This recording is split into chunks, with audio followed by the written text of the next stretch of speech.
Saudara tahu Yesus berkata apa? Jenis ini tidak bisa diusir kecuali dengan doa dan puasa. Ada masalah-masalah yang tidak bisa diselesaikan hanya dengan doa, harus dengan puasa.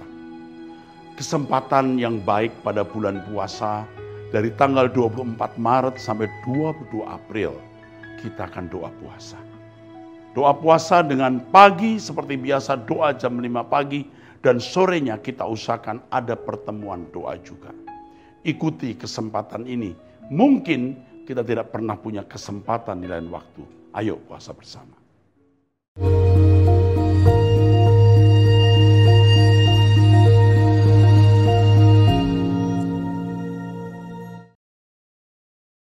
Shalom saudaraku, kita kembali mengikuti Abam, ini episode 537. Dari wanita usia 48 tahun cerai. Saya sudah cerai dengan suami. Seminggu kemudian suami ambil istri, nikah dengan perempuan muslim. 2 minggu kemudian saya komunikasi dengan suami. Kami singkat cerita komit balikan lagi. Wow. Nah, setelah itu tawaran perusahaan setahun lalu tertunda diterima mantan, yaitu berdoa di setiap tempat usahanya yang berjumlah ratusan cabang. Nah, apakah pelayanan kami layak di sisi lain mantan punya istri muslim, sedangkan di luar kami seperti suami istri, karena orang taunya yang istri saya, bukan yang baru. Kami didoakan hamba Tuhan buka rumah doa di kantor pusat. Nah, setelah kami mau urus peneguhan dan kemarin sudah belajar pranikah dan mau mempersatukan alamat di kartu keluarga, mantan saya tanya lagi, apa mau pisah dengan yang di rumah? Dia seperti ragu dan diam. Saya bilang, WA biar saya tahu kamu memang niat sama saya. Dia tidak mau alasan nanti saya di rumah saya omong. Karena saya tidak percaya, sering dia bilang ini tapi tidak ada diomong. Tapi ada dia ngomong. Ini sudah beberapa bulan dijanji mau omong selesaikan tapi tidak ada bukti. Saya suruh WA omong baik-baik di depan saya, mantan tidak mau. Akhirnya saya bilang saya yang mundur. Kalau mau masih sayang yang di rumah kamu. Saya sudah 3 hari blokir mantan dan tidak komunikasi. Dia pun mulai tidak aktif ibadah. Kalau saya tidak ada. Pertanyaan saya, apa saya harus lanjut hubungan atau bagaimana? Terima kasih. Saya kok bingung ya membaca pertanyaanmu ya. Pekerjaan suamimu itu apa? Hamba Tuhan atau pengusaha.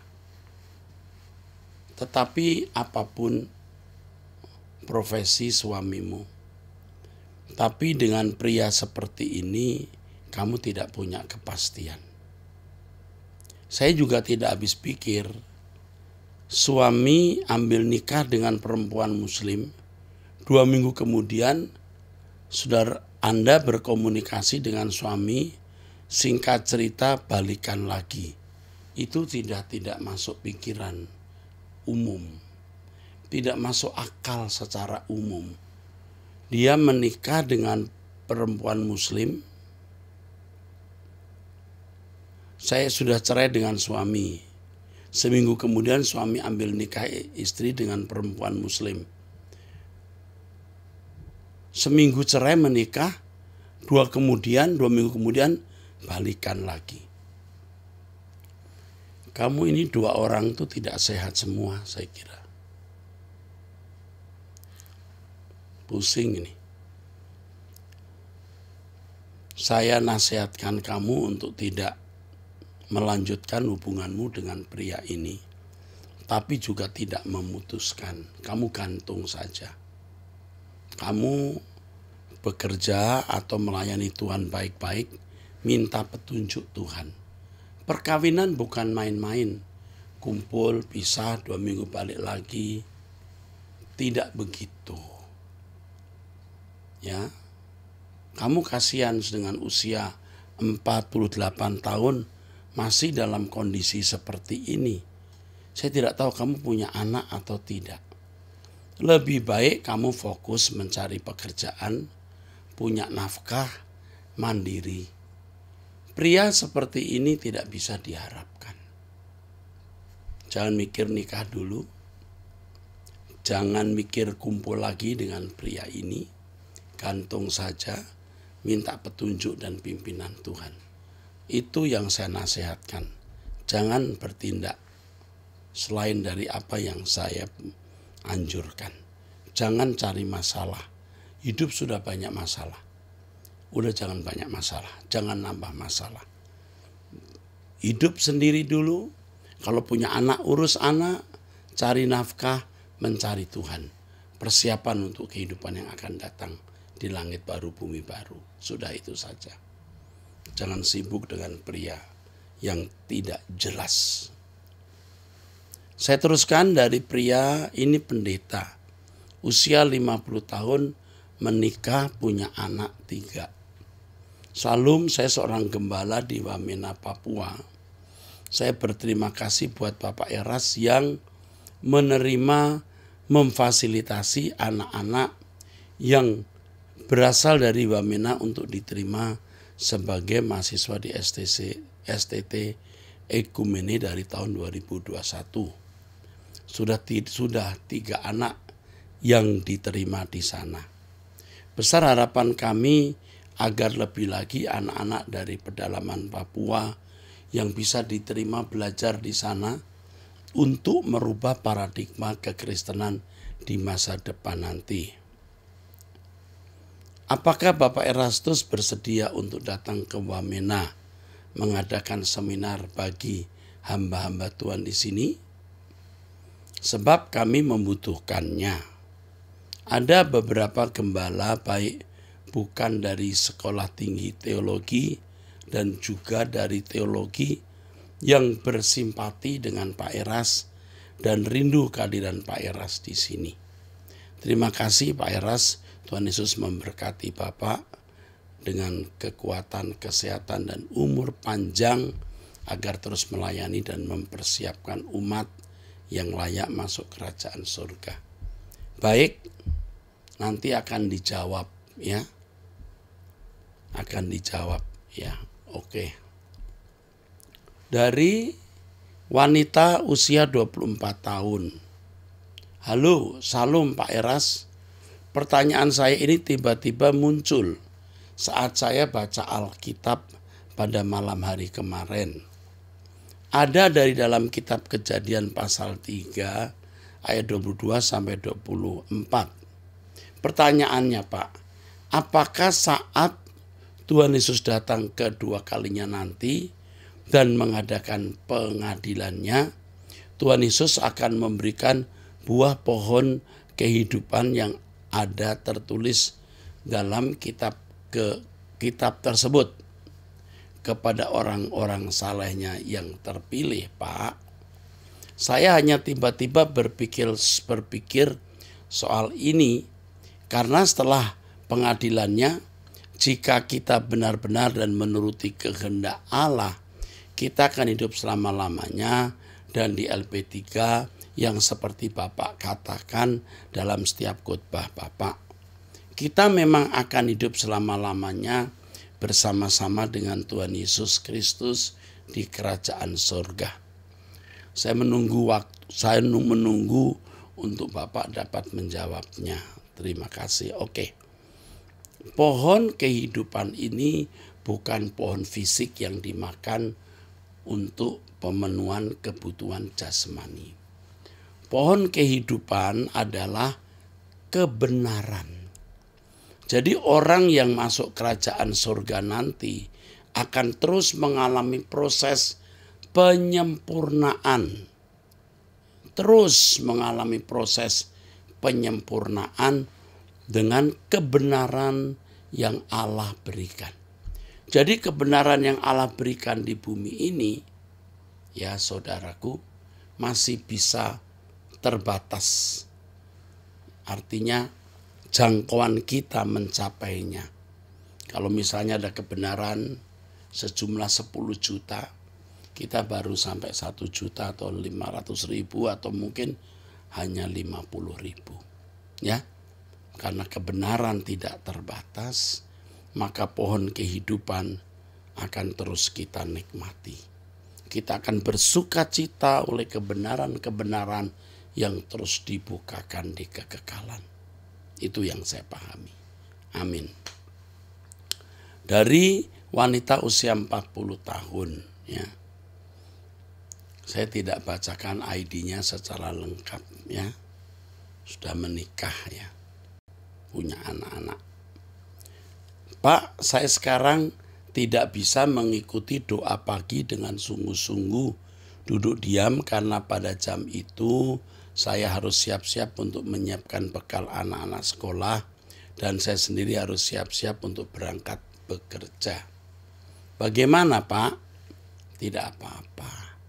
Kalau memang Anda harus bekerja, ya, mungkin juga di daerah Kupang atau Irian, mereka sudah masuk kerja pada jam itu. Ya tidak bisa.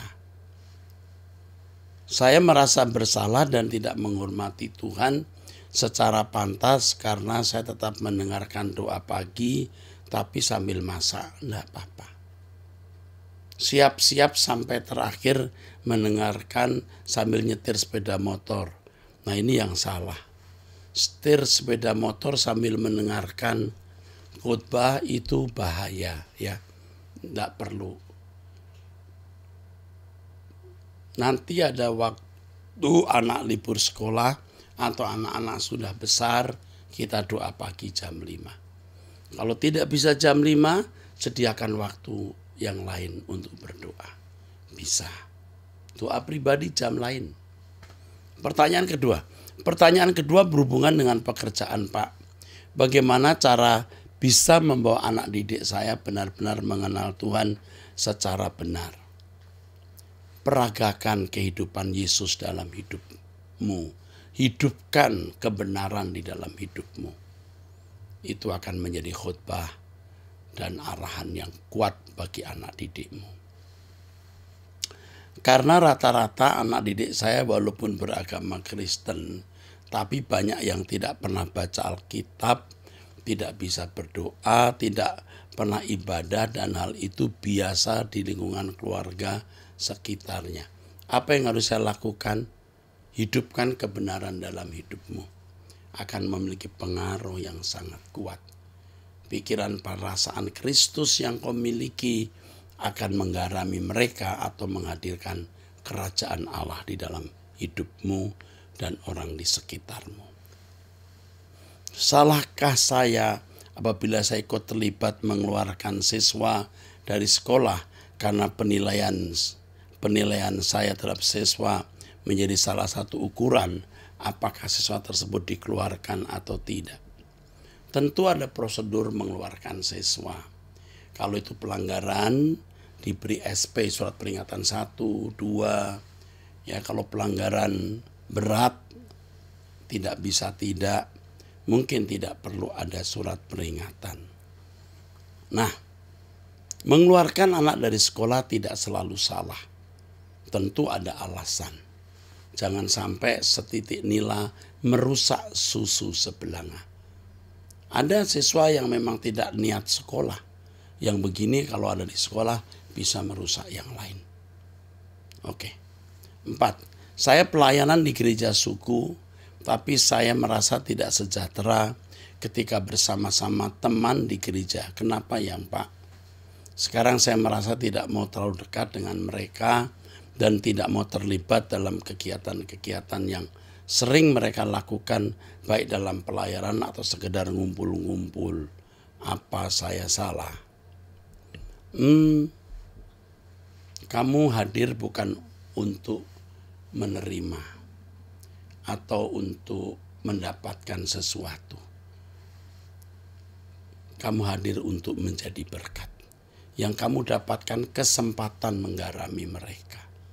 Jadi kalau kamu merasa eksklusif ya karena melihat mereka entah pengajarannya tidak tepat, entah kehidupan mereka tidak sesuai iman Kristen, kamu jadi berkat di tengah-tengah mereka.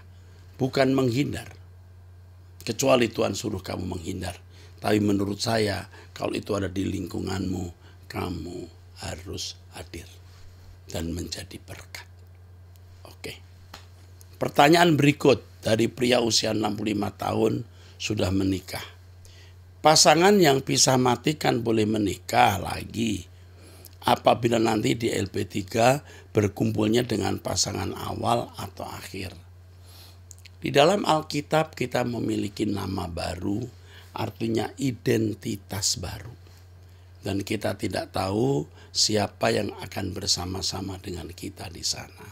Tetapi percayalah, Tuhan maha bijaksana dan maha cerdas. Terima saja apa yang akan terjadi nanti. Yang penting sekarang, kalau saudara punya pasangan hidup meninggal, jangan buru-buru menikah. Harus tanya Tuhan, ya, apakah Tuhan memperkenan Anda menikah lagi atau tidak. Oke. Pria usia 67 tahun. Wah, ini sudah cukup umur ya. Salam Pak Eras, mau tanya. Sejak Tuhan Yesus bangkit, sekarang orang yang mati akan menuju ke Firdaus atau ke dunia orang mati. Ini berarti penghakiman sudah dimulai. Meskipun Tuhan belum datang untuk kedua kalinya ke bumi. Betul atau tidak ya? Kasus orang kaya dan Lazarus, bukanlah orang kaya tersebut sudah menyesali perbuatannya dan meminta agar saudaranya jangan masuk ke tempat yang sama dengan dia di dunia orang mati? Penyesalan orang kaya ini bukankah adalah suatu bentuk kesadaran bahwa dia salah dan minta pengampunan dosa? Oke. Yang pertama, dunia orang mati yang dalam bahasa Ibraninya Sheol. Dalam bahasa Yunaninya Hades. Itu terdapat yang nyaman dan tidak nyaman. Yang nyaman itu Firdaus, Paradeisos dalam bahasa Yunani, dari bahasa Aram Pardes, artinya taman, park atau garden. Jadi sebenarnya kalau Alkitab bicara soal penghakiman, itu kita tidak perlu tahu bagaimana prosesnya. Tetapi yang penting bahwa setiap orang harus menuai apa yang dia tabur. Setiap orang harus memperoleh apa yang patut diterimanya, baik atau jahat. Ya. Nah, setelah mati orang masuk dunia orang mati atau Hades atau Sheol dalam bahasa Ibrani. Nah, itu ada tempat yang nyaman dan tempat nyaman itu disebut Firdaus. Adapun mengenai penyesalan orang kaya, penyesalan sesudah kematian tidak mendatangkan upah pahala dan tidak diperhitungkan. Sebab kalau diperhitungkan itu licik namanya, ya. Jadi waktu hidup punya kesempatan bertobat, tidak percaya ada surga neraka, tidak yakin bahwa akan menuai apa yang dia tabur, tapi ketika mati ternyata ada kekekalan, lalu baru menyesal. Penyesalannya tidaklah diterima sebagai pertobatan. Penyesalan haruslah sebelum meninggal dunia. Oke. Dari yang sama, dari saudara yang sama ini ada pertanyaan. Apakah hukuman di neraka itu betul kekal? Ada batas waktu tertentu untuk memperoleh pengampunan lagi? Sebenarnya bicara mengenai neraka itu, masalahnya bukan sekedar apinya, ulatnya, berapa lama. Tetapi terpisah dari Allah. Terpisah dari Allah itu bukan untuk sementara, tapi kekal. Lalu adapun hukuman di neraka berapa lama, pengertian selamanya itu, nah sebenarnya misteri. Selamanya di kekekalan itu berapa lama kita tidak tahu. Kita tidak perlu persoalkan karena memang kita tidak akan terpisah dari Allah dan tidak mau terpisah dari Allah. Itu bukan urusan kita. Oke. Dua, kalau di LP3 nanti manusia akan makan dan minum bekerja, apakah orang di neraka juga akan makan minum juga? Tidak. Maka dikatakan tidak ada kehidupan. Orang yang sekarang mau memiliki hidup di luar kebenaran Tuhan akan kehilangan hidup atau kehilangan nyawa. Tapi orang yang rela kehilangan nyawa karena Tuhan, rela kehilangan kesenangan hidup untuk Tuhan, dia memperoleh hidup, yaitu di langit baru, bumi baru.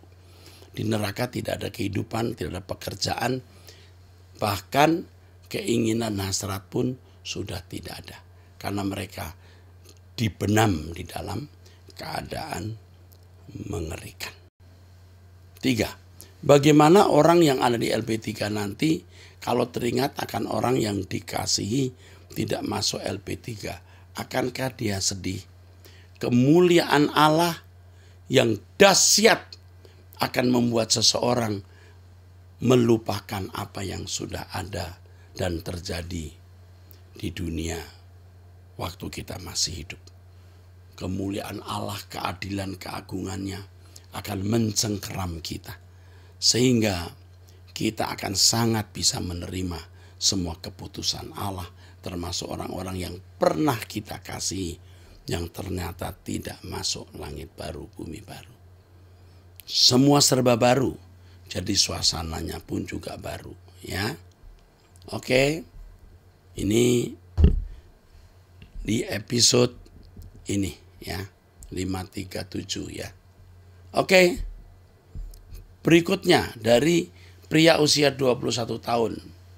Izin bertanya Pak Eras, bagaimana jika saya sudah tahu itu dosa, tapi tetap melakukannya lagi, berulang-ulang? Apa hukumnya dalam Alkitab, Pak? Kamu akan didisiplin Tuhan. Pasti dipukul. Dalam banyak bentuk. Sakit, jatuh miskin, dipermalukan, kecelakaan, atau apapun. Ya. Tuhan mengampuni. Kalau kamu berdosa, minta ampun.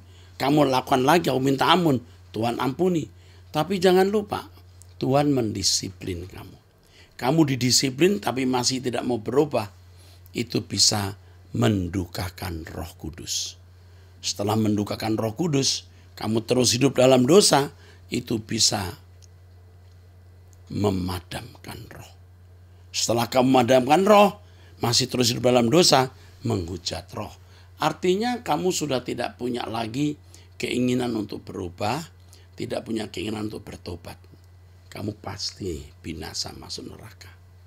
Tapi selama kamu masih mau mempersoalkan, masih memperkarakan, aku ini kok orang berdosa, bagaimana ya keadaanku? Nah, itu berarti kau masih belum menghujat Roh Kudus. Kamu bertanya ini karena kamu belum menghujat Roh Kudus. Kalau kamu sampai menghujat Roh Kudus, kamu tidak memperkarakan lagi soal ini. Oke, saya teruskan dengan wanita usia 49 tahun, sudah menikah. Saya mau meminta ayat Alkitab yang menunjukkan bahwa LGBT tidak sesuai dengan firman Tuhan dan dibenci Tuhan. Ya, ini mah sudah cukup jelas ya. Allah menciptakan laki-laki dan perempuan, keduanya menjadi satu daging. Jadi bukan setengah laki-laki atau setengah perempuan ya. Kejadian pasal 1, Kejadian pasal 1, Kejadian pasal 2 ya. Ini cukup ya.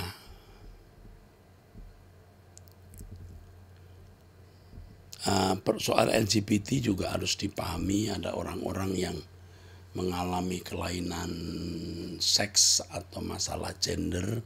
Ini bisa karena dari lahir, bisa karena pengaruh lingkungan.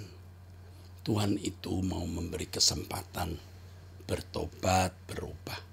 Kalau tidak bisa, ya tidak usah praktek. Tuhan bisa menyelamatkan. Nanti di langit baru, bumi baru, seks dan gender Anda tidak akan mengalami kelainan. Oke. Dari wanita usia 56 tahun sudah menikah. Saya depresi berat dan butuh tempat untuk doa dan didoakan, namun tidak ada yang dapat membantu mendoakan. Saya mohon Tuhan buka jalan untuk saya bisa bekerja ke luar negeri mengganti uang orang tua kakak adik yang saat ini masuk investasi, namun perusahaan tersebut belum dan kemungkinan berbuat yang tak baik atau menipu. Saya depresi berat karena tak mampu berbuat apa-apa. Saat ini saya merasa demikian depresi. Minggu lalu saya masuk rumah sakit di Semarang 2 malam, namun saya tetap mual muntah dan saya ke Jakarta untuk berusaha mendatangi perusahaan tersebut di Kamis.